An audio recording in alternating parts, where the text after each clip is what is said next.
को तकलीफ हुई है तो हम आपने कहा मुख्यमंत्री शर्म करें। मैं न सिर्फ शर्म कर रहा हूं, मैं इसके लिए दुख प्रकट कर रहा हूं। ये शर्मनाक है नीतीश बाबू। यहाँ फैमिली प्लानिंग पर आपके बहके हुए बयान की बात नहीं हो रही, उस पर तो आपने माफी मांग ली, लेकिन जाति के आधार पर राज्य की आबादी का जो आपने सर्वे कराया और उसकी जो रिपोर्ट पेश की है, उसको लेकर बिहार की जनता से कौन माफी मांगेगा? बिहार की पब्लिक को कौन फेल कर रहा है या उसे इस हालत में पहुंचा देने के लिए कौन कसूरवार है? बीमारू, बी मतलब बिहार, मां मतलब मध्य प्रदेश, रू यानी राजस्थान और उत्तर प्रदेश। 80 के दशक में देश के बड़े लेकिन पिछड़े राज्यों के बारे में ये शब्द गढ़ा गया था। वो राज्य जिन्होंने अगर समय रहते अपने को नहीं सुधारा तो देश की तरक्की के रास्ते की सबसे बड़ी रुकावट बन सकते हैं। इस बीमारू से राजस्थान ने अपने को बाहर कर लिया। मध्य प्रदेश भी खुद को इसमें नहीं गिनता। उत्तर प्रदेश की योगी सरकार का भी दावा है कि अब उसे भी इस बीमार राज्यों की श्रेणी में गिनने की जरूरत नहीं है। जिद है तो बिहार की, जो बीमारू के बी को छोड़ने को तैयार नहीं है। नीतीश सरकार की जातिगत सर्वे की रिपोर्ट भी यही पिक्चर खींच रही है। नंबर को देखें तो लगता है कि लगभग हर पैमाने पर बिहार फिसलता जा रहा है। आबादी के लिहाज से देश के तीसरे सबसे बड़े राज्य में 2021-22 में प्रति व्यक्ति आय करीब 55,000 थी, जो उड़ीसा, मध्य प्रदेश और उत्तर प्रदेश से भी कम थी। उसी साल राष्ट्रीय पर कैपिटा इनकम 1,50,000 रुपए थी, यानी बिहार की आबादी देश के औसत के 1/3 इनकम से ही खुश थी। 2011 की जनगणना के हिसाब से बिहार में साक्षरता करीब 62% थी, जो राष्ट्रीय औसत 73% से काफी कम था। हालांकि 12 साल बाद आए सर्वे में हालत बदली दिख रही है। यहाँ साक्षरता 79% हो गई है, पर 2011 सेंसस में देश में ग्रेजुएट की तादाद 8.15% थी। लेकिन नीतीश सरकार की 2023 की जाति सर्वे रिपोर्ट में बिहार में ग्रेजुएट्स की संख्या अब भी 7% है। दूसरे पैमाने देखिए, 100 में से 95 लोगों के पास कोई वाहन नहीं है।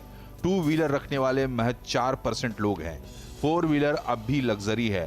राज्य में 100 में से एक व्यक्ति की भी हैसियत कार रखने की नहीं बन पाई है। और डिटेल भी है, लेकिन कोई नंबर हौसला बुलंद करने वाला नहीं है।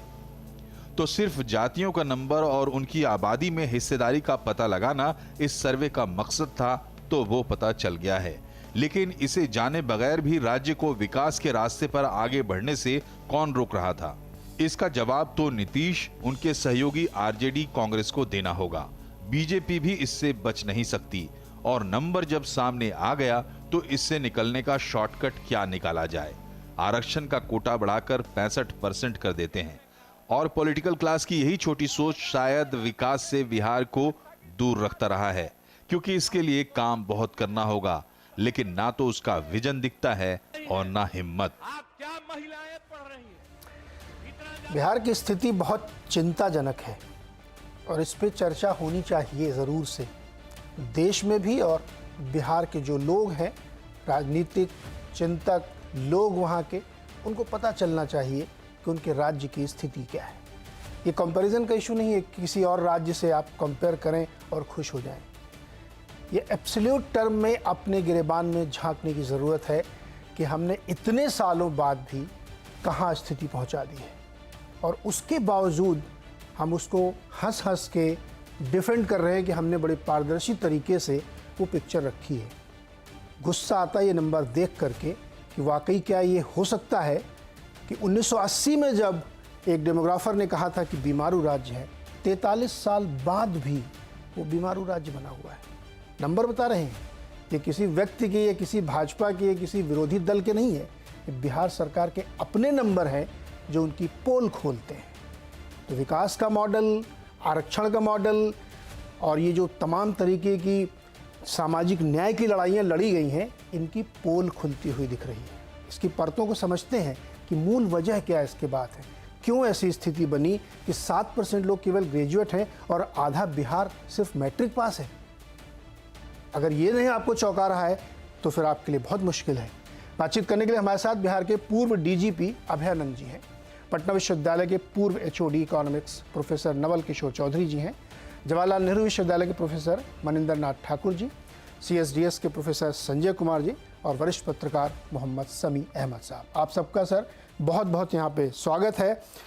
समझने की कोशिश करते हैं इसको कि ये दरअसल मसला है क्या। नवल किशोर जी, ये बिहार में क्यों पिछड़ोपन इतना आ गया?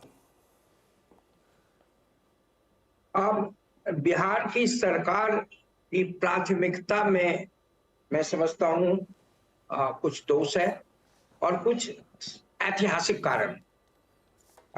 अगर बिहार अन्य राज्यों की तुलना में पिछड़ा है तो कुछ इसके ऐतिहासिक कारण भी हैं। बिहार ईस्टर्न इंडिया का एक राज्य है, बंगाल प्रेसिडेंसी का, और आप जैसा जानते हैं कि बिहार परमानेंट सेटलमेंट जोन में आता है। यहाँ किसान आंदोलन हुआ और बिहार पहला राज्य बना जिसने जमींदारी उन्मूलन कानून पास किया, लेकिन अधूरा रहा लैंड रिफॉर्म्स का एजेंडा। स्वाभाविक है कि जो इंस्टीट्यूशनल फैक्टर्स हैं वो बिहार के विकास के पक्ष में ऐतिहासिक रूप से नहीं है। तो अगर बिहार को आगे बढ़ना था तो जिस तरह से शुरुआत आजादी के बाद कुछ हुई, संस्थागत परिवर्तन हुए, जैसे जमींदारी उन्मूलन कानून पास हुआ और इंफ्रास्ट्रक्चर के क्षेत्र में और इंडस्ट्री के क्षेत्र में कुछ बड़े कदम उठाए गए शुरुआती दौर में, उसको आगे बढ़ाने की जरूरत थी, लेकिन ऐसा नहीं हुआ। 90 के बाद का जो दशक है, पिछला 3 दशक, जिसमें लालू राबड़ी शासनकाल आता है और अब नीतीश कुमार का शासन पिछले 15 साल से अधिक का है, और अगर दोनों को मिला दें तो एक ही सामाजिक आर्थिक वर्ग का शासन रहा है। तो शुरुआती 15 साल में आर्थिक विकास एजेंडा में नहीं था।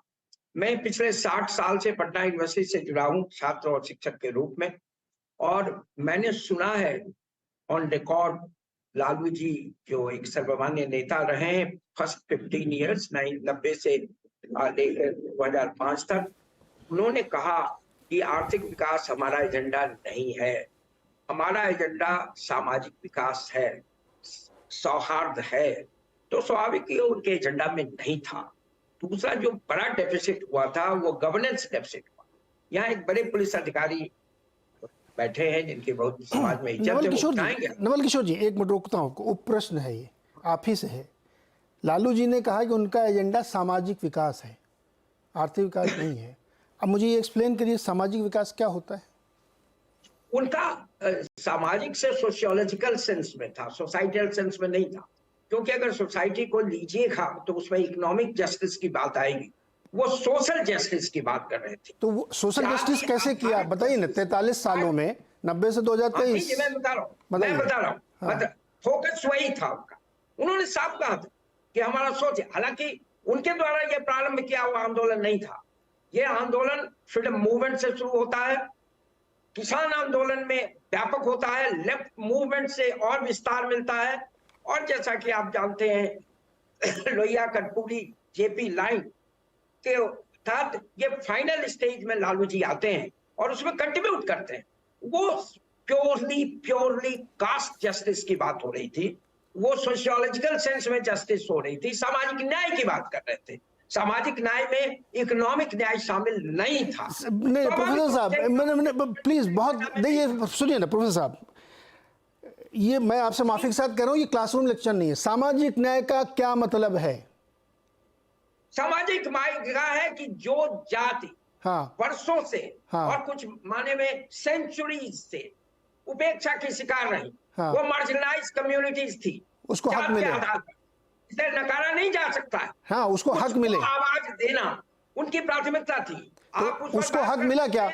उसको हक मिला क्या? इस सर्वे में देख के उसको हक मिला क्या?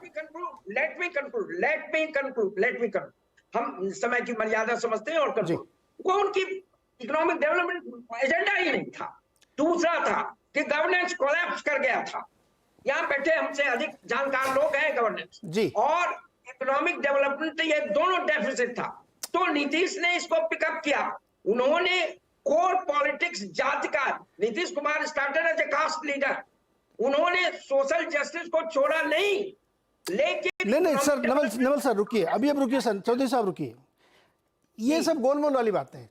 जस्टिस हुआ क्या? ये आंकड़े में कोई जस्टिस दिखा सकता है? सोशल जस्टिस, ब्राह्मण से लेके एससी तक सब गरीब हो गए, ये जस्टिस माना जाए क्या?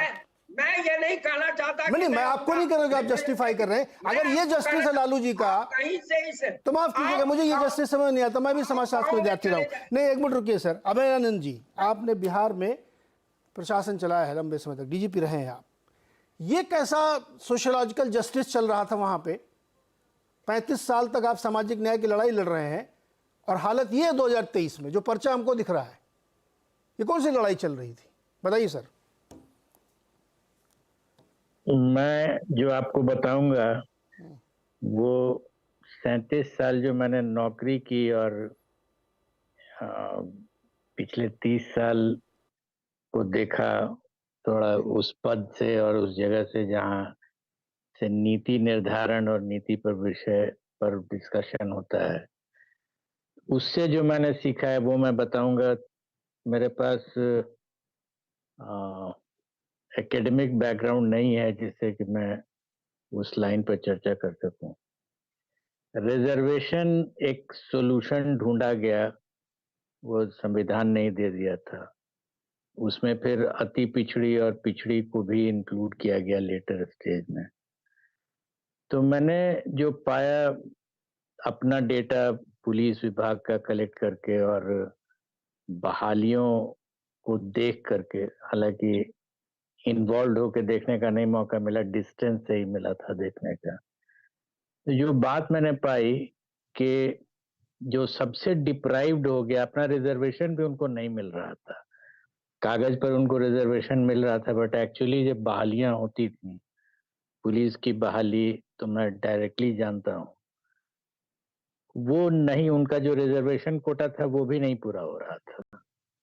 तो जो सबसे डिप्राइव्ड सेक्शन रह गया वो अति पिछड़ी था।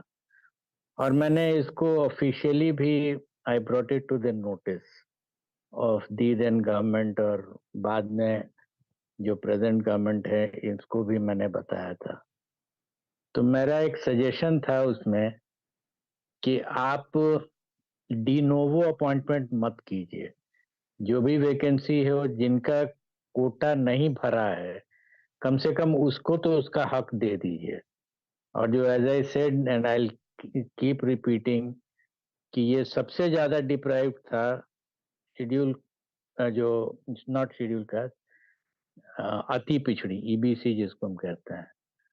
तो ये मेरा अपना अंडरस्टैंडिंग था बेस्ड ऑन डेटा, और जो मैं देख रहा था वहां पर, आप ढूंढ करके भी एक अति पिछड़ी वाले किसको सिपाही में या पता नहीं टीचर्स में था कि नहीं, मुझे आइडिया नहीं है, बट पुलिस संवर्ग में तो ढूंढने से भी नहीं मिलता था। और इस बार भी जो आप डेटा में देखेंगे, जो सो कॉल्ड जिस जाति के मुख्यमंत्री होते हैं, उसी जाति का सबसे ज्यादा की संख्या सरकारी नौकरी में मिल रही है।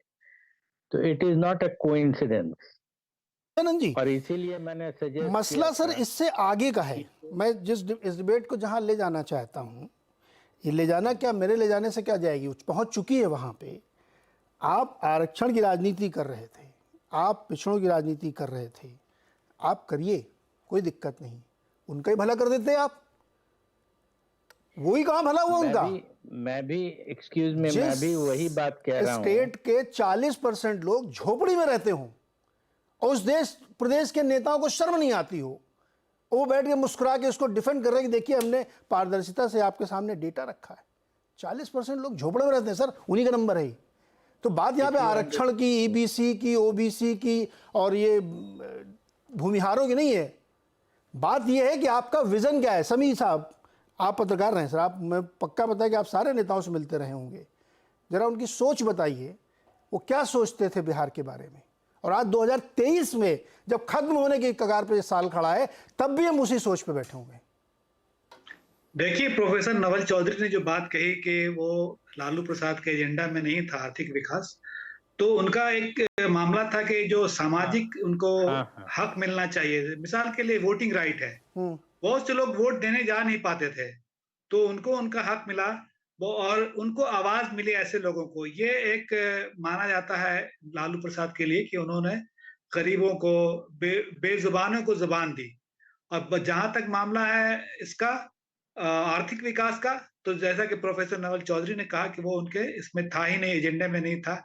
हालांकि बाद में नीतीश कुमार जब आए तो उन्होंने कुछ कोशिश जरूर की, कारखाना लगाने की कोशिश की। कितनी कामयाबी मिली ये तो आपको इसका पता चल रहा। 34.13% लोग हैं जो महज 6,000 रुपये महीना कमाते हैं बिहार में, जो लगभग 2.25 करोड़ है, और बिहार की आबादी 13 करोड़ है। तो एजेंडा में जब जो चीज है नहीं तो उसको आप कहाँ से पाइएगा। अब रही बात कि लालू प्रसाद के टाइम में मिला क्या, लालू प्रसाद के टाइम में ये जरूर है कि उनको उनका हक मिला, और नीतीश कुमार के वक्त में ये बात आई कि उन्होंने 50% सीट जो है पंचायतों में महिलाओं के लिए आरक्षित की। ये कुछ चीजें हैं जो उन्होंने की हैं, लेकिन उनको उनसे जब ये सवाल किया जाएगा कि उन्होंने आर्थिक विकास के लिए क्या किया, तो आपको मालूम है उनका जवाब क्या होगा।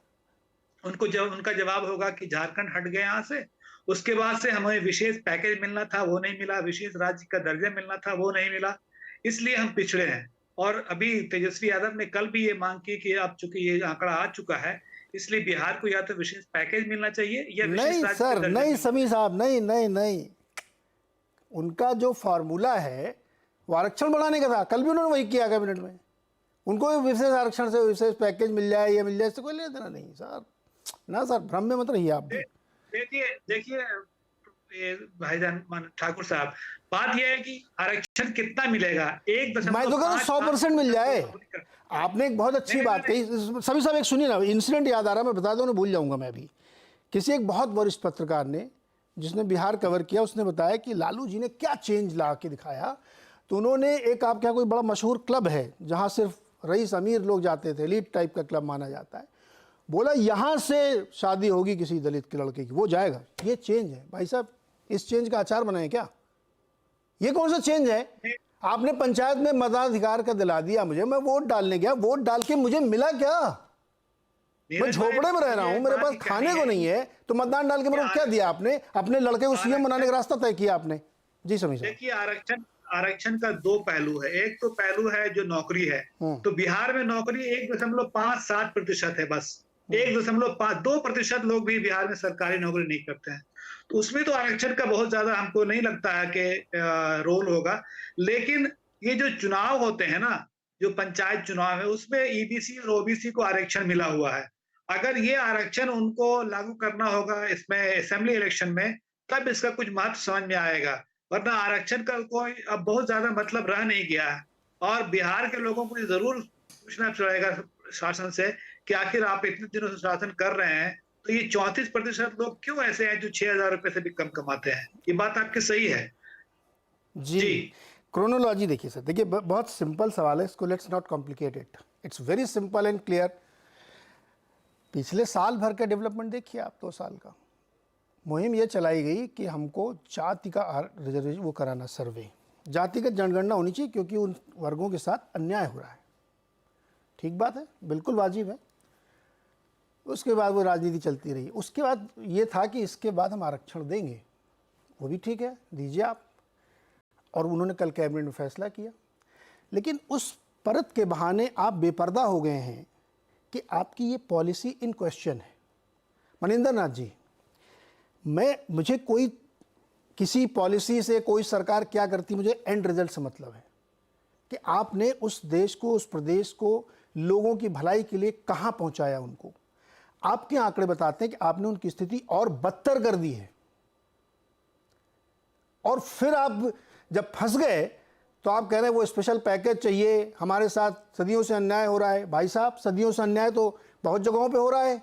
आंध्र प्रदेश भी जब अलग हुआ तेलंगाना से, तो उन्होंने यहाँ पे आरोप लगाया कि सारे रिसोर्सेज आंध्रा में चले गए, तेलंगाना ऐसे रह गया। लेकिन तेलंगाना उससे बेटर स्टेट बन के दिखाया उसने। क्या विजन की कमी है क्या मनिंदर साहब? मुझे तो लगता है कि विजन की कमी है। आप देखिए कि बिहार में बड़ा कॉन्ट्राडिक्टरी ट्रेंड्स है। एक तरफ सुना है मैंने, आंकड़ा मेरे पास नहीं है कहने के लिए, कि जो बड़ी गाड़ियां हैं, ये क्या कहते हैं, स्कॉर्पियो जैसे जो गाड़ियां हैं, उसका सबसे बड़ा खरीदार बिहार है। लोग कहते हैं कि 3 लाख करोड़ का बिहार सरकार के ऊपर लोन है। ये सब पैसा गया कहाँ आखिर? इसका मतलब है कि हमारे पास कोई विजन नहीं है और इस सारे पैसों से हमने एक एलीट वहां क्रिएट किया है बिहार में, जिसका इंटरेस्ट बिहार के डेवलपमेंट में नहीं है। ना तो एजुकेशनल डेवलपमेंट में है, ना हेल्थ केयर डेवलपमेंट में है। ये तो डेवलपमेंट भी नहीं है, हेल्थ केयर और एजुकेशन तो फंडामेंटल राइट है हमारा। प्रोफेसर चौधरी बताएंगे कि कॉलेजेस की क्या हालत हो गई है। ये आम बात हो गई है आजकल की सारे बिहार के यूनिवर्सिटीज में क्लासेस नहीं होते हैं, सिर्फ एडमिशन होता है और परीक्षा होती है। स्टूडेंट्स क्लास में नहीं हो सकते हैं। कॉलेजेस जैसे हैं वहाँ पे सैकड़ों ऐसे कॉलेज हैं जहाँ एक एक टीचर, दो दो टीचर्स हैं। तो पता नहीं, यदि सोशल जस्टिस ही उनका मॉडल था तो सोशल जस्टिस केवल रिजर्वेशन से हो जाता या ठीक ठाक एजुकेशन देने की भी जरूरत थी? यदि इतने कॉलेजेस हैं, हमारे पास ग्रेजुएट्स नहीं हैं, कोई सरकारी नौकरी है नहीं हमारे पास, बाहर एक भी ऐसा बता दीजिए स्टूडेंट जिसने बिहार से पीएचडी किया हो और हिंदुस्तान के किसी कोने में उसे लेक्चरशिप मिल गया हो। ये क्यों ऐसा हो रहा है? इसका मतलब है कोई विजन नहीं हमारे पास नहीं है। रिजर्वेशन एक एलिबाई है जिसको लेके आप चुनाव तो जीत लेते हैं लेकिन राज्य का विकास नहीं कर सकते हैं। विकास के लिए जो एक मॉडल होना चाहिए। कब तक हम कहते रहेंगे कि जो प्रॉब्लम हमारा हुआ फ्रीडम स्ट्रगल के बाद, जमींदारी प्रथा लागू होने के बाद, खत्म होने के बाद, वो अभी तक हमें बैकवर्ड किए रखा है। ये बहुत उचित नहीं लगता है। यहाँ तक कि बंटवारे के बाद, बिहार और झारखंड के बंटवारे के बाद भी आपने मॉडल क्या अडॉप्ट किया डेवलपमेंट का? ना तो आपने एग्रीकल्चर में प्रॉपर इन्वेस्टमेंट किया। हमारे किसान मैक्सिमम रेट पे बिजली का बिल देते हैं और मिनिमम रेट पे अपना सामान बेचते हैं। हमारे पास कोई मॉडल नहीं है किसानों के विकास के लिए। केवल सड़कों का निर्माण अभी हुआ है। ऐसा लगता है कि सड़कों से हम विकास को जोड़ के देखते हैं तो बहुत बिहार विकसित हो गया है, लेकिन इन सड़कों का भी रखरखाव कैसे होगा हमें मालूम नहीं है। और सड़कों से हम ले क्या जाएंगे, कहाँ ले जाएंगे, कैसे ले जाएंगे, हमें कुछ भी मालूम नहीं है। मुझे तो डर ये लग रहा है ये जो 3 लाख करोड़ के आसपास हमारे पास लोन है उसका इंटरेस्ट हम कैसे पे करते हैं, ये लोग मुझे बता नहीं पा रहे। मैं पूछता हूँ लोगों से कि बजट में कितना हिस्सा हमारा होता है जो हम इंटरेस्ट सर्व करते हैं लोन का, और वर्ल्ड बैंक से हमने लोन ले रखा है। अभी जो एडवाइजरी कमेटी है बिहार सरकार के लिए, मुझे एक मंत्री जी ने बताया जो अब निवर्तमान मंत्री हैं कि कोई एडवाइजरी कमेटी होती है जिसमें वर्ल्ड बैंक के लोग होते हैं और कुछ और इंटरनेशनल ऑर्गेनाइजेशंस के लोग हैं।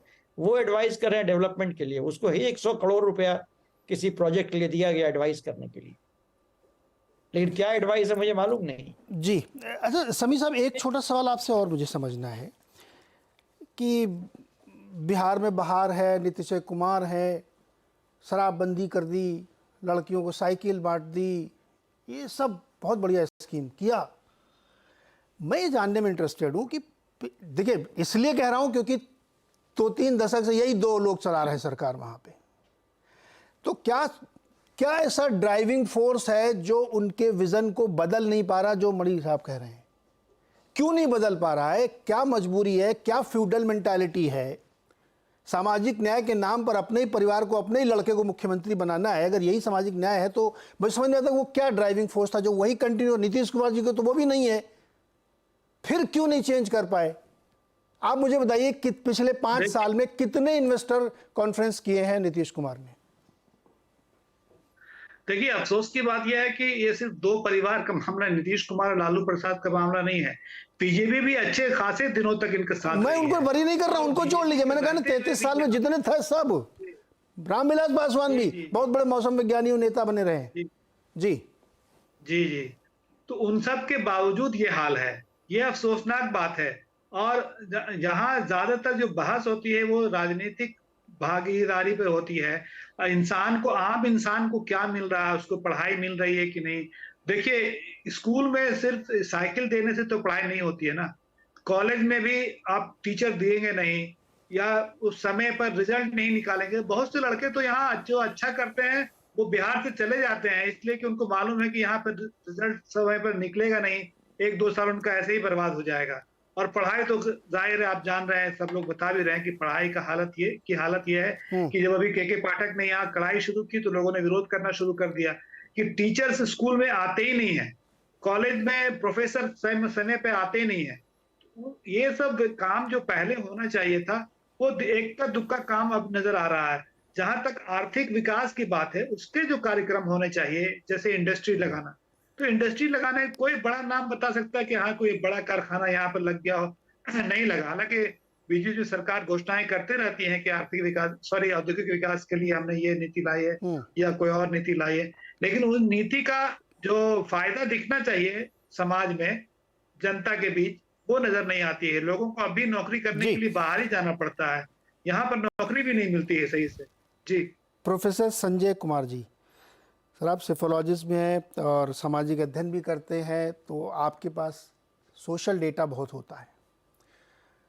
मैं इस बात को इंटरेस्टिंग तौर से जानना चाहता हूँ कि बिहार की ये स्थिति क्यों बनी, और मैं ये भी जानना चाहता हूँ कि ये जैसे एक होता है कि आदमी को मालूम है लेकिन वो करता नहीं है अपने इंटरेस्ट में, एक ये होता है कि उसकी सोच ही नहीं है। दोनों में क्या है बिहार की स्थिति? मतलब इतने 3 दशक तक आप बदहाली की स्थिति जी रहे और आपको रियलाइज ही नहीं हो रहा है, ये मुझे डाइजेस्ट नहीं हो रही बात। देखिए, अगर ऐसा कोई थर्मामीटर होता जो बुखार नापने के लिए तो है, थर्मामीटर मुंह में लगाया और पारा पता चल गया कि 102 डिग्री है कि 104 डिग्री है, ऐसा कोई थर्मामीटर तो नहीं है मेरे पास कि मैं कहूं कि बिहार की बदहाली का वजह ये है और बदहाली का जो पैमाना है ये है। लेकिन मैं थोड़ा सा आपकी बात, जिस बात को आप पहले कह रहे थे उस पर थोड़ी सी टिप्पणी करना चाहूंगा नीरज जी। आप कह रहे थे कि वो ठीक है, मैं मानता हूं इस बात को कि ये जो सारा आरक्षण का मुद्दा होता है इसमें काफी हद तक राजनीति है, लेकिन ये राजनीति सिर्फ बिहार सरकार नहीं करती है, तमाम सरकारें कर रही हैं, केंद्र की सरकार भी करती है। और आपने एक बात कही कि आपने पंचायत चुनाव करा लिया, मैं वोट देके क्या करूंगा, मैंने वोट दे दिया, इससे मेरा क्या। नीरज जी, मैं तो सवाल ये पूछता हूं, आपने आज का ये प्रोग्राम किया, मैंने अपनी बात कही, तो क्या कर लिया? आपने ऐसा क्या चीज कर ली और मैंने ऐसा क्या कर लिया? मैं रोज लगभग टीवी के प्रोग्राम करता हूँ। एक सेकंड रुको संजय जी, एक सेकंड सवाल पूछते हैं। हाँ, एक सेकंड के लिए सर सवाल पूछते हैं कि आपने लेख लिख के या टीवी में अपनी बात कह के क्या कर लिया? संजय जी, एक सेकंड के लिए आपको रोक रहा हूँ, इसी मोड़ पे सर। संजय जी एक सेकंड रुक जाइए, नहीं बात फिर अटक जाएगी। बहुत अच्छा प्रश्न किया आपने और मैं इससे बहुत धन्यवाद देता हूँ आपको। एक पत्रकार की हैसियत से और सामने बैठे प्रोफेसर और एनालिस्ट की हैसियत से वोट देने के अलावा जो मैं कर सकता हूं मैं बेस्ट कर रहा हूं साहब। अब मैं सरकार नहीं चला सकता वहां की, लेकिन जो आदमी गांव में रह के पंचायत में वोट दे रहा है अपने गांव के कुआं और हैंडपंप लगवाने के लिए, वो नेता से सवाल पूछ सकता है और अगली बार वोट नहीं करेगा उसके लिए, इसलिए उसकी जिम्मेदारी बनती है। सर संजय कुमार जी की कोई जिम्मेदारी नहीं है और नीरज वाजपेयी जिम्मेदारी नहीं है, मेरी जिम्मेदारी है, मैं बेस्ट पॉसिबल कर रहा हूं। अब बोलिए सर। मैं पॉलिटिशियन को डिफेंड नहीं कर रहा, लेकिन मैं ये कह रहा हूं कि जो राजनीति करते हैं उनके लिए भी सबसे जरूरी है, आपके लिए जरूरी है कि आप टीवी डिबेट करें, और ये जरूरी है कि आपके पास 5 गेस्ट हो, 4 गेस्ट हो, 5 गेस्ट हो। उसी तरह से राजनीतिज्ञों के लिए भी जरूरी है कि वो जो पॉलिटिक्स में चुनाव जीते, और चुनाव जीतने के तमाम, मैं ये कह रहा हूं, इसको भी एक हथकंडे के रूप में इस्तेमाल किया जा रहा है। और सवाल ये है, दिक्कत ये है कि चुनावी हथकंडों की जो है बाढ़ आ गई है और जो विकास का कार्य है वो धीमे पड़ता चला जा रहा है। मेरी सिर्फ आपत्ति इस बात की है कि हम बिहार को सिर्फ कटघरे में क्यों खड़े कर रहे हैं, और जब आज और बार बार इस बात का जिक्र हो रहा है 3 दशक में बीजेपी की भी सरकार रही है, और बार बार इस बात का जिक्र हो रहा है कि दो लोगों की सरकार रही है या 2 परिवारों की सरकार रही है। एक का तो कह सकते हैं परिवार नहीं, लेकिन एक परिवार की सरकार है।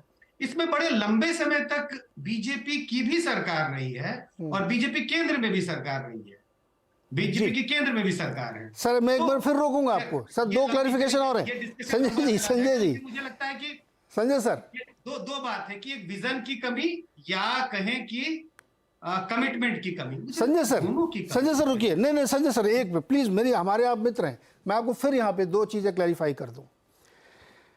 इसलिए बिहार की चर्चा हो रही है, किसी उत्तर प्रदेश, किसी उड़ीसा या किसी झारखंड की इसलिए नहीं हो रही क्योंकि ये सबसे लेटेस्ट ऑफिशियल डेटा आया है। कल को अगर उत्तर प्रदेश का आंकड़ा आएगा तो ऐसे चर्चा होगी। सर एक मिनट सुन लीजिए ना, उपलब्धि है सर, एक मिनट सुनिए ना सर, इसलिए चर्चा हो रही। पहला जवाब ये है कि ये ताजा डेटा है। दूसरा जो आपने सवाल किया, बताइए जो इसका विरोध कर रहा है। दूसरा जो आपने सवाल किया कि वहां बीजेपी सरकार है, रही है, वो भी लोग शामिल रहे हैं, तो यहां किसी ने उनको बरी नहीं किया कि सुशील मोदी जी बहुत अच्छे हैं, इसलिए उनको छोड़ देना चाहिए। बिल्कुल नहीं, वो भी इसमें शामिल है जी। अगर इन आंकड़ों को उपलब्धि नहीं मानते, किसी एक पार्टी का जिक्र कीजिए जिसने इसका खुल के विरोध किया। कोई नहीं करेगा सर, नहीं होना चाहिए। क्यों नहीं कर रहे हैं? वो राजनीति नहीं कर रहे हैं ना, तो उसी में तो मेरा सवाल है। तो बिहार की पार्टियों को, बिहार की सरकार को क्यों कटघरे में खड़ा किया जाए? और किसको खड़ा करें बताइए, किसको खड़ा करें? ये सवाल किससे पूछा जाएगा? नहीं, बिहार की बदहाली का सवाल मैं किससे पूछूं ये बताइए आप। मैं तो ये पूछ रहा हूं दूसरी पार्टियों से भी पूछिए। तो अगर ये सिर्फ राजनीति है, मैं कह रहा हूं इसमें राजनीति का एलिमेंट है, हाँ। मैं ये नहीं इनकार कर रहा हूं राजनीति का एलिमेंट नहीं है, हाँ। लेकिन अगर ये विशुद्ध राजनीति है तो सारी पार्टियां इसका समर्थन क्यों कर रही हैं? तो फिर सारी पार्टियां राजनीति कर रही हैं, कर रही ना, उसमें किसी को शक नहीं है सर। तमाम पार्टियां हैं, अनडाउटली जो सारी पार्टी वही कर रही है, भी करने का अधिकार है। हाँ, कर रही ना सर। मैं तो इसीलिए मैंने आपसे पूछा कि ये ऐसा क्यों है। मैं सब क्वेश्चन रिपीट करता हूं कि सारे राजनीतिक दल जिन्होंने बिहार में सत्ता में 1 घंटे के लिए भी सरकार में शामिल रहे हैं, वो इस बदहाली के लिए जिम्मेदार हैं। वो कोई भी दल हो, सवाल यहां पे नहीं है, आप पॉलिटिक्स कर रहे हैं। दूसरा सवाल उठता है कि ये स्थिति वहां पे क्यों है। तो या तो मैं कह दूं कि पब्लिक ही वहां की ऐसी है, वो चाहती यही है, जिससे मैं सहमत नहीं हो सकता। मेरा सवाल ये था कि विजन नहीं, फिर या तो सोच नहीं है और पब्लिक का कोई प्रेशर नहीं है। सड़क बने न बने हम पंचायत में वोट देते नहीं, क्योंकि हमको मताधिकार मिल गया तो मैं मताधिकार करता रहूंगा।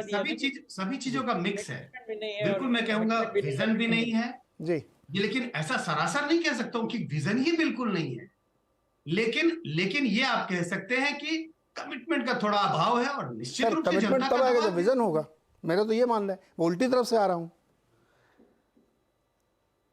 मेरे या किसी भी देश के व्यक्ति के दिमाग में ये परसेप्शन होता है कि बिहार के लोग बहुत मेधावी होते हैं, और होते हैं, इसमें कोई शक नहीं है। सारे यूपीएससी क्लियर करते हैं, इंजीनियरिंग में जाते हैं, सब जगह जाते हैं। वो लोग निकल के दिल्ली, मुंबई, कलकत्ता, लंदन और सियाटल चले जाते हैं। जो बाकी बचे हैं उनकी हालत ये देखिए। अब मेरा सवाल इससे आगे बढ़ता है। प्रोफेसर साहब आपके पास आ रहा हूँ सर, चौधरी जी पहले आपके पास, फिर मनिंदर नाथ जी के पास। मैं तो उनको भी दोषी मानता हूँ जो बिहार के बच्चे हैं और उन्होंने बाहर जाके अपना बहुत राइजिंग, शानदार, शाइनिंग करियर बना लिया है। वो भी पलट के नहीं देखते अपने स्टेट में, उनका परिवार तो वहाँ रहता है ना, ऐसा थोड़ी कि पूरा खानदान चला गया। वो भी रहते हैं, वो भी दोषी हैं। और आइडियलॉग्स, बुद्धिजीवी मीडिया भी दोषी है जो क्वेश्चन नहीं करती है। मैं 2 दिन से इसी बात पे चर्चा कर रहा हूं और पूरे देश की मीडिया में चर्चा चल रही है कि नीतीश जी ने एक ऐसा डायलॉग मार दिया है सेक्स एजुकेशन पे जिस पे बहस करनी चाहिए। इररिलेवेंट इशू पे बहस चल रही है। बुद्धिजीवियों के बीच में इस बात पे चर्चा होनी चाहिए कि बिहार की दुर्दशा क्या है, लेकिन चर्चा किसी और पे हो रही है साहब। तो दोषी तो वो लोग भी। मैं तो ये भी सवाल जोड़ रहा हूं, बताइए चौधरी साहब। आप का सम्मान करते हुए मैं कहना चाहता हूं जी कि आप मीडिया की अपनी मर्यादा और सीमाएं भी हैं। आप तात्कालिक प्रश्नों को तात्कालिक तरीके से, सही तरीके से विश्लेषण कर रहे हैं। मेरी दिक्कत है कि मैं प्रोफेसर हूं और मैं थोड़ा सा गहराई में आपको ले जाना चाहता था, और जिसके लिए शायद आपके पास समय नहीं। आप जो बात कर रहे हैं, वर्षों से यहां बैठे लोग जानते हैं, कई लोग, मैं वही बात कहता रहा हूं शिक्षा के बारे में, स्वास्थ्य के बारे में, गवर्नेंस के बारे में। वहां मेरी दो राय नहीं है, लेकिन आप जब व्यापक तरीके से किसी समस्या के बारे में विश्लेषण करेंगे तो आपको इस सवाल का जवाब देना होगा कि मनुष्य की क्या आवश्यकता होती है। आप समझते हैं मनुष्य की आवश्यकता सिर्फ रोटी है, कपड़ा है, मकान है, शिक्षा है, स्वास्थ्य है। अगर ऐसा सोचते हैं तो आपकी सोच में थोड़ी कमी है। इसके अलावा भी मनुष्य को चाहिए, उसको डिग्निटी चाहिए, उसको आवाज चाहिए। और आप डिनाई नहीं करते हैं, ये हिस्टोरिकल फैक्ट है कि सर्टेन सेक्शंस ऑफ सोसाइटी को कतिपय कारणों से वो नई डिग्निटी मिली। यही कारण है देखिए देश के अन्य भागों में भी और बिहार में भी जब कुछ लोगों ने अपने निहित स्वार्थ के तहत भी इस सवाल का उठाया तो उनको सपोर्ट मिला।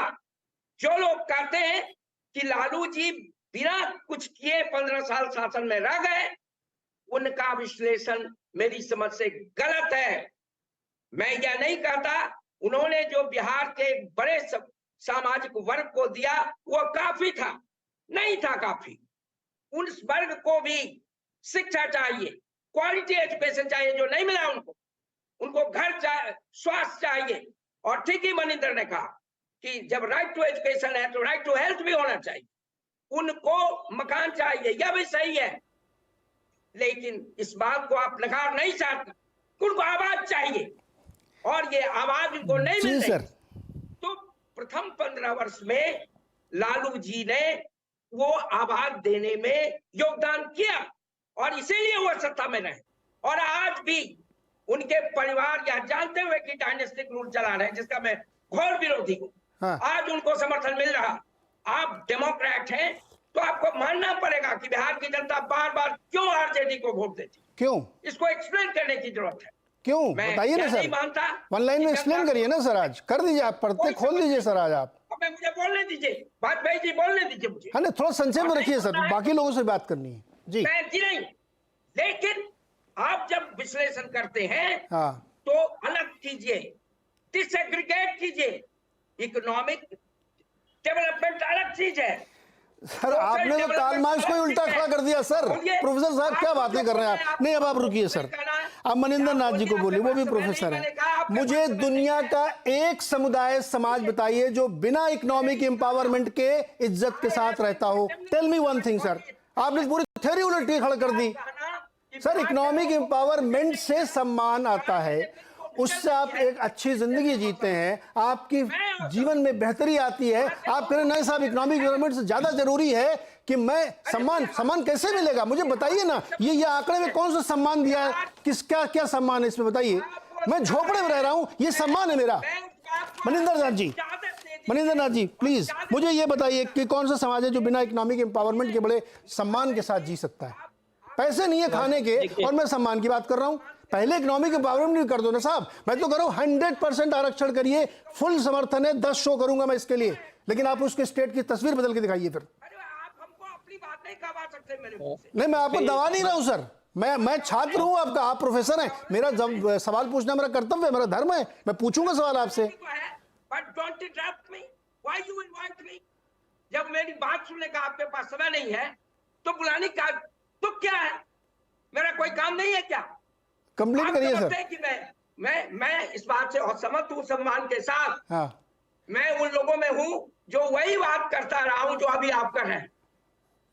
ऐसा नहीं है कि मैंने कहा कि हाँ सब कुछ समस्याएं हल हो गई, लेकिन आप जो एक तरफा कहेंगे तो उससे थोड़ी असहमति मेरी बनती है जी। मैंने ठीक कहा कि कमी थी। हाँ। और उसी कमी को पूरा करने के लिए नीतीश जी चौधरी सर आपके बात पॉइंट टेकन सर, हमारे आपके बीच में बेसिक मतभेद नहीं है, आप खुद ही कह रहे हैं। मैं सिर्फ इतना सा निवेदन कर रहा हूं, मणि जी बहुत छोटा जवाब, फिर ब्रेक, फिर मैं लौट के आऊंगा, ऐसी पढ़ूंगा। मैं सिंपल से इतनी बात कह रहा हूं कि आप जो प्रोसेस, जो तरीका लेके आए उसके लिए कितना समय लेंगे कि जब आप ये प्रूव करें कि देखिए मेरा मॉडल सही है। मैं तो कह रहा हूं कि साहब 100% आरक्षण कर दीजिए आप, कोई दिक्कत नहीं है। मैं रूप टॉप पर कह रहा हूं कि इनका मॉडल सही नहीं है। आपने सुना नहीं है हमको कभी। मंजर जी जानते मैंने डिमांड किया है, लैंड रिफॉर्म कमीशन की रिपोर्ट नीतीश जी ने क्यों नहीं लागू की? अरे सर मैं इसका जवाब नहीं दे सकता ना, मैं तो खुद ही सवाल पूछ रहा हूँ।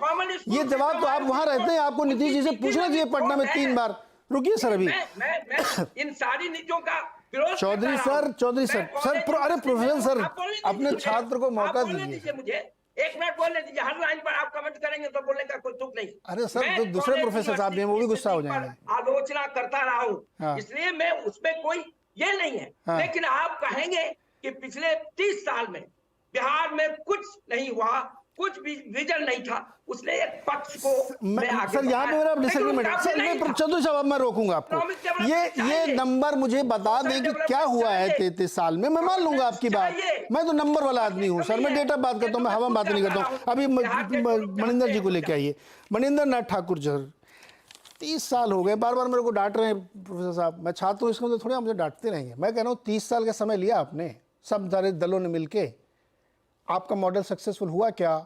सम्मान पूर्वक कोई समाज मुझे दुनिया में बताए 100 साल 1000 साल के इतिहास में जो सामाजिक तौर पर बड़े सम्मान से जी रहा था लेकिन विपन्न स्थिति में था। Sir, economic development empowerment is the core. आप तो कार्ल मार्क्स की थ्योरी उलट के खड़ी कर दी है सर, क्या बात कर रहे हैं आप मनिंदर जी?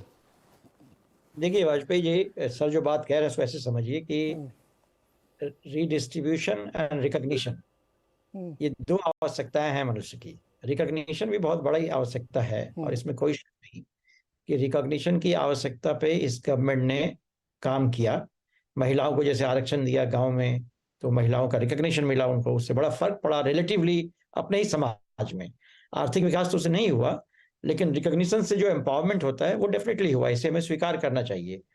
अब बात होती है डेवलपमेंट की, इकोनॉमिक डेवलपमेंट की या इंफ्रास्ट्रक्चर डेवलपमेंट की, इसमें कोई शक नहीं। और सर बार बार सही कह रहे हैं कि इसके लिए इनके पास ना कोई मॉडल था, रादर इन्होंने क्या किया, रिकॉग्निशन की राजनीति को लेकर रीडिस्ट्रीब्यूशन की राजनीति को दबा दिया। और जो पूरा रिसोर्स मोबिलाइजेशन होना चाहिए था डेवलपमेंट के लिए, वो नहीं हुआ। आप देखिए, ज्यादातर लोग, मुझे याद है जब नीतीश जी पहली बार आए थे, मैं पंजाब में था, पंजाब के लोग कह रहे थे कि भाई सारा लेबर वापस जा रहा है, हमें क्या करें, हमारा लेबर क्राइसिस हो जाएगा। लेकिन विद इन 2-3 ईयर्स चीजें बिल्कुल बदल गई। फिर बहुत से लोग सोच रहे थे बिहार में री इन्वेस्ट करने का, लेकिन री इन्वेस्ट करने का कोई माहौल नहीं बन पाया। अब इसके जड़ में जाने की जरूरत है। संजय ठीक कह रहे हैं, किसी एक व्यक्ति को, एक पार्टी को हम बहुत हद तक ना भी यदि इसके लिए जिम्मेदार ठहराएं, ओवरऑल एनालिसिस करने की जरूरत है कि आखिर हमारे राज्य में डेवलपमेंट कोई मुद्दा क्यों नहीं बन पा रहा है। क्यों नहीं ऐसा हो पा रहा है कि जिसकी हालत इतनी खराब है, एजुकेशन की स्थिति इतनी खराब है, स्कूलों में शिक्षक नहीं है, ये जो नए वर्ल्ड बैंक की पॉलिसी के तहत अपने शिक्षा मित्र अपॉइंट किया है उसका कोई मतलब नहीं है, क्वालिटी एजुकेशन कोई सिस्टम नहीं है, पूरा जिला स्कूल का नेटवर्क खत्म हो गया पूरा का पूरा, कॉलेजेस का इतना अच्छा नेटवर्क सारा खत्म हो रहा है। ये डेवलपमेंट हमारे लोगों के लिए मुद्दा क्यों नहीं बन पा रहा है? हमारा पॉलिटिकल क्लास ही कहीं ना कहीं इसके लिए रिस्पॉन्सिबल है। हमारे यहाँ एकेडमिक क्लास खत्म हो गया है, क्योंकि यूनिवर्सिटीज में अपॉइंटमेंट्स बहुत दिनों से नहीं हुए, सुप्रीम कोर्ट के कहने पे थोड़ा अपॉइंटमेंट हुआ भी है, तो उन लोगों को बाकी काम में लगाया जाता है, पढ़ाने के काम में नहीं लगाया जा रहा। पढ़ाना उनका बंद है। मैं व्यक्तिगत तौर पे कह रहा हूँ, जिम्मेदारी के साथ कह रहा हूँ, क्योंकि मैं सैकड़ों स्टूडेंट टीचर्स से वहां से कनेक्टेड हूँ। और उसी तरीके से हमारे पास ना कोई पॉलिटिकल क्लास अलर्ट है, ना ही ब्यूरोक्रेटिक क्लास हमारा बहुत अच्छा है। हमारी ब्यूरोक्रेसी किस तरह की एडवाइस कर पाती है पॉलिटिकल क्लास को नहीं मालूम है। मुझे तो नतीजा ये निकला है कि पूरा जो डेवलपमेंट का प्लान हमारा होना चाहिए था, जिस तरीके से हम अपनी स्थिति को 30 साल। प्रोफेसर सर मुझे एक छोटा सा ब्रेक लेना है सर, मैं वापस तुरंत आता हूँ। आपने भी एक बात कही कि बिहार से पीएचडी किया हुआ कोई व्यक्ति कहीं लेक्चरर बन गया हो, आपको याद नहीं आता। मे भी एक आध कोई हो भी सकता है, लेकिन एब्सोल्यूट टर्म में जो आप बात कहना चाहते हैं मैं उससे सहमत हो सकता हूँ। आपने फिर एक बात अभी कही, और आपने और प्रोफेसर चौधरी ने भी कही, कि वो रिकॉग्निशन, सम्मान और समाज में एक इक्विटी है, इससे किसी का इनकार नहीं, मेरा भी नहीं है। प्रॉब्लम जानते हैं सर क्या है? हमारी आपकी बात में डिफरेंस कहाँ पे आ रहा है? हम जब बहुत सारी चीज़ों को इक्वेट करते हैं और मिला देते हैं ना, तो एक चीज़ पे नहीं कर पाता। आप प्रोफेसर, आप मुझसे ज़्यादा समझेंगे कि प्रॉब्लम सॉल्व करने के लिए बहुत फोकस्ड होना पड़ता है। मेरी जाति वाला मंत्री है, इस बात से मुझे क्या पंजाब यूनिवर्सिटी में नौकरी मिलेगी? सवाल ये है सर असली, जिसको हम लोग मिक्सअप करके डाइल्यूट कर देते हैं। हार्ड क्वेश्चन है इस समय, उसको एड्रेस करना पड़ेगा अक्रॉस पॉलिटिकल स्फीयर। छोटा सा ब्रेक, लौट के आते हैं सर।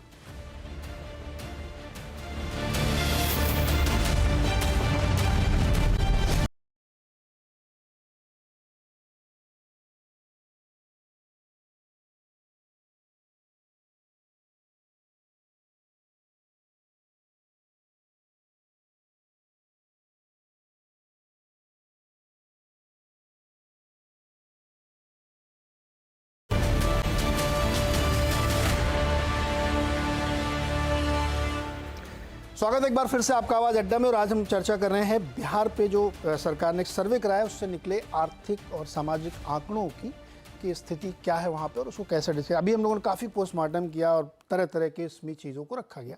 संजय जी, आपके पास आता हूँ मैं। अब जो रोड मैप वहाँ रखने की कोशिश कर रही है सरकार, अब इसमें तो कोई डिस्प्यूट नहीं हो सकता सर कि उन्होंने 15% आरक्षण और बढ़ा के कर दिया कि अब 75, टोटल 75 कर दिया। कैसा लगा आपको रोड मैप? फिर से ज्वाइन करता हूँ। नहीं, रोड मैप मैं भी इस बात का समर्थक हूं कि सिर्फ आरक्षण देने से किसी भी समस्या का निदान नहीं होगा। ऐसा नहीं कि आपने आरक्षण दे दिया, चाहे वो दलितों के लिए हो, ओबीसी के लिए हो, किसी भी समुदाय के लिए, चाहे आप ईवीए इकोनॉमिकली वीकर सेक्शन की बात करें, सिर्फ आरक्षण समाधान नहीं है। तो जिस बात का जिक्र मैंने पहले किया कि पॉलिटिक्स तो हो रही है इसके इर्द गिर्द। अब आप राज्य सरकार कह रही है कि भाई हम इसे बढ़ा के 75% करेंगे, संदेश देने की कोशिश कर रही है अपने वोटरों को कि भाई ये देखो हमने बढ़ाने की कोशिश की, जो भरसक केंद्र सरकार के द्वारा या सुप्रीम कोर्ट के द्वारा खारिज कर दिया जाएगा। तो जब खारिज कर दिया जाएगा तो इसके इर्द गिर्द इन्हें राजनीति करने में सफलता हासिल होगी, क्योंकि अपने वोटरों के बीच जाके कह सकते हैं कि हमने करने की कोशिश की लेकिन ये नहीं किया गया। लेकिन अगर ये कहें कि सिर्फ और सिर्फ रिजर्वेशन के सहारे बिहार सरकार चाहती है कि जो सारी विषमताएं कास्ट सेंसस बता रहा है कि भाई लोग पढ़े लिखे नहीं है, रोजगार नहीं है, गरीब है, सिर्फ उसको दूर करने के लिए अगर यही एक टूल है तो सिर्फ इस हथियार से सारी समस्याओं का समाधान नहीं किया जा सकता है। संजय जी, एक सवाल और आपसे छोटा। अब इसमें हम लोग क्या ना पब्लिक को बिल्कुल बरी कर दे रहे हैं, क्या वो भी जिम्मेदार है या वो जिम्मेदार बना दी गई इतने सालों में कि इतनी जातियों में बढ़ गई है कि आदमी उससे ऊपर सोच भी नहीं पा रहा? उसको भी जगाने की ज़रूरत है, जो शायद हमको लगता है कि आपके एक बड़ा युवा नेता इसमें प्रशांत किशोर कर रहे हैं। बड़े तरह तरह के बड़े दिलचस्प क्वेश्चन पूछते हैं वो, क्या मतलब उसको छोड़ देते हैं, तब भी क्या वहाँ की पब्लिक को भी अब ये सोचने की ज़रूरत है कि शायद हमको अब ये सवाल अपने नेताओं से पूछना चाहिए कि ब्रदर नौकरी तो मिल गई सचिवालय में, आगे क्या? देखिए नीरज जी, सवाल जनता अगर नहीं पूछती, जिस बात का जिक्र कई लोग कर रहे हैं, मनीष जी ने भी जिक्र किया और जो प्रोफेसर साहब है पटना यूनिवर्सिटी के नवल किशोर जी, उन्होंने भी जिक्र किया कि पहले 15 साल जो सम्मान की राजनीति लालू प्रसाद यादव ने की, जिसके बदौलत 15 साल एक तरह से अनडिस्प्यूटेड लीडर थे और उनका राज रहा, लोगों ने सवाल पूछा कि इसके आगे क्या, और जब सवाल पूछा तो उनकी सत्ता गई, और सत्ता ऐसी गई कि उसके बाद काफी समय तक वो बाहर रहे। तो ऐसा नहीं है लोग सवाल नहीं पूछते, वोटर सवाल नहीं पूछते, लेकिन जब उन्हें किसी एक चीज की उपलब्धि, एक चीज मिलती है, और जिस बात का जिक्र हो रहा है सम्मान, ये बहुत बड़ी चीज थी पहले 10 साल और 15 साल के, बल्कि मैं कहूंगा पहले के 10 साल लालू यादव के शासन में ये बहुत बड़ी चीज थी, और इसकी भरपाई कोई भी इकोनॉमिक इंडिकेटर्स नहीं कर सकता, और उस बदौलत 15 साल राज हुआ। लेकिन इसके बाद लोगों ने सवाल पूछा कि अब ये तो मिल गया, इसके आगे क्या, जिसका जिक्र आप कह रहे हैं, भूख, मकान, कपड़ा, रोजगार, ये सब कहाँ है? तब नीतीश कुमार आते हैं और उन्होंने 2-3 चीजें लेके आए, लॉ एंड ऑर्डर लेके आए, स्कूलों और लॉ एंड ऑर्डर के साथ सड़कों की बात मनीष जी कर रहे थे, तो कुछ विकास के कार्य हुए, उसके बदौलत नीतीश जी कुछ दिन तक रहे, लोगों ने फिर सवाल पूछा और लोग सवाल पूछ रहे हैं, और इसी के बदौलत आप देखेंगे कि हालांकि इन दिनों तो कोई चुनाव नहीं हुआ, लेकिन पिछले चुनाव के आधार पे भी आप देखें लोगों का झुकाव क्यों बीजेपी की ओर बढ़ रहा है। बिहार के मतदाताओं में अभी अगर आप ट्रायंगुलर कंटेस्ट में अगर तीनों पार्टियों को एक साथ अलग अलग चुनाव लड़े, एक तरफ बीजेपी है, एक तरफ आरजेडी और जेडीयू, बीजेपी सबसे बड़ी पार्टी बनकर उभरेगी, क्योंकि लोग अब सवाल नीतीश कुमार से पूछ रहे हैं। ऐसा नहीं है लोग सवाल नहीं पूछ रहे हैं, लेकिन दुख की बात यह है कि जिन पार्टियों से जो लोग जो नई पार्टी आती है वो भी कुछ तो विकास के कार्य करती है और बाद में सर हथकंडों में फंस जाती है। क्या आपको लगता है कि बीजेपी अपनी राजनीति इन्हीं के इर्द गिर्द नहीं करेगी, जैसे जो अगर संजय सर अगर बहुत कन्वेंशनल पॉलिटिक्स पे हम लोग चलेंगे, किसी एक को लीड लेना पड़ेगा जो इस वाइसेस सर्कल का एक सिरा तोड़ देगा, बात तभी बनेगी, अदरवाइज तो मतलब फिर वो तो चल ही रहा है। वो हारने के डर से नहीं पूछेंगे और वो इस डर से नहीं पूछेंगे उनको इन्हीं से सम्मान मिलता है, मेरा नेता विधायक। और एक लाइन और कहूंगा, जिनका आपने जिक्र किया कि वो जाके बिहार के युवाओं को जागरूक कर रहे हैं, प्रशांत किशोर, जब चुनाव आएगा तब देखिएगा कि उन्होंने जागरूक किया या कि जाति की राजनीति की, वो आने वाला समय बताएगा। अच्छा सर, वो खैर भविष्य की हम लोग क्या भविष्यवाणी करें, लेकिन मैंने तो उनके उस प्रयास का मैं समर्थक या विरोधी कुछ नहीं हूं। मैं तो ये कह रहा हूं कि वो एक ऐसा सवाल पूछ रहे हैं लोगों के बीच में जाकर के कि भैया अपने बारे में भी सोच लो थोड़ा सा, नेताओं के बारे में तो बहुत सोचते रहते हो दिन भर। अभयानंद जी, आपने क्या ये भूख वाले सवाल, नौकरी वाले सवाल, घर वाले सवाल गौड़ है बिहार में, लोग बात नहीं करना चाहते? काइंडली रिपीट करेंगे, क्वेश्चन सुन नहीं पाया मैं। बिहार की जनता का मूल सवाल क्या है? मुझे ऐसा लग रहा है कि आप इस डिबेट में कोशिश कर रहे हैं कारण समझने का। निवारण चर्चाओं में से जो उभर करके आ रहा है, इकोनॉमिक डेवलपमेंट के लिए इन्वेस्टमेंट बहुत जरूरी है, apart from other things. Major issue is investment.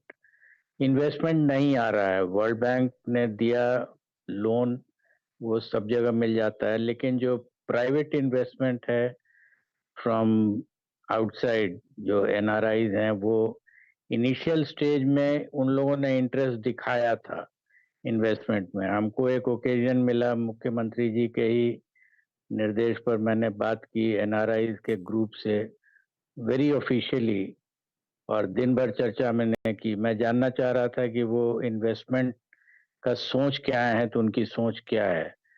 जो मुख्य बात उनकी थी, कंसर्न था कि बिहार में उनको कोई बहुत क्रिएटिव आउटपुट मिल नहीं रहा था। कोई प्राइवेट इंडिविजुअल सोशल एक्टिविटी किया हो जिसने बहुत अच्छी चीज की हो, तो वो उन्होंने कहा कि आपके यहाँ एक भी फेस नहीं मिलता है जिस पर मैं मानूं कि ये बहुत ही क्रिएटिव आदमी है। और दूसरा कि इतने स्कैम्स होते हैं आपके यहाँ, वो बहुत डिसगस्टेड हो जाते थे व्हेन दे सेड कि आपके यहाँ इतने स्कैम्स होते हैं कि हमको डर लगता है। How whom do I trust my money with?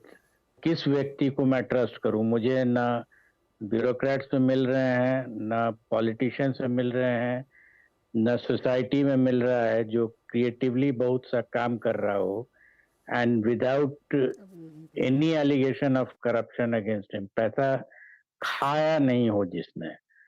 तो उनका कंसर्न मुझे पहली बार समझ में आया कि उनका कंसर्न क्या है। And this I told the chief minister कि सर उनका कंसर्न ये है and how do we address it.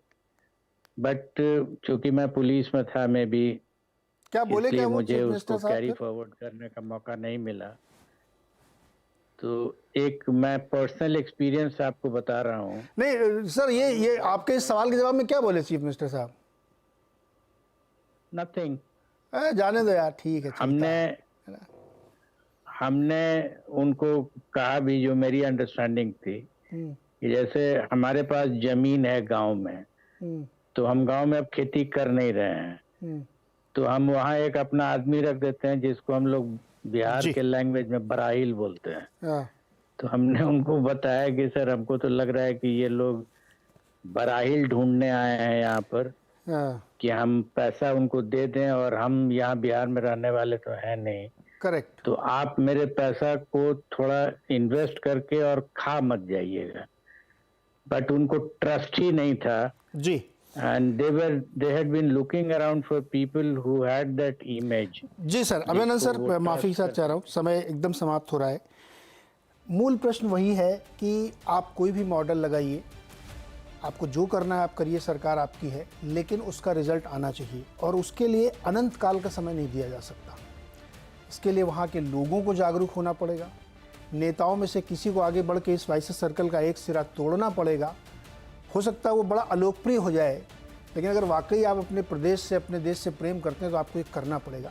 केवल बड़ी बड़ी बातों से, किताबी ज्ञान से, इक्वलाइज करने से कि वहाँ भी तो ऐसा होता है, यहाँ भी वैसा होता है, 150 साल पहले से बिहार की ये स्थिति है, ये सब बहुत ही कमज़ोर तर्क हैं, और जिनको करना होता है वो मौसम का इंतजार नहीं करते हैं।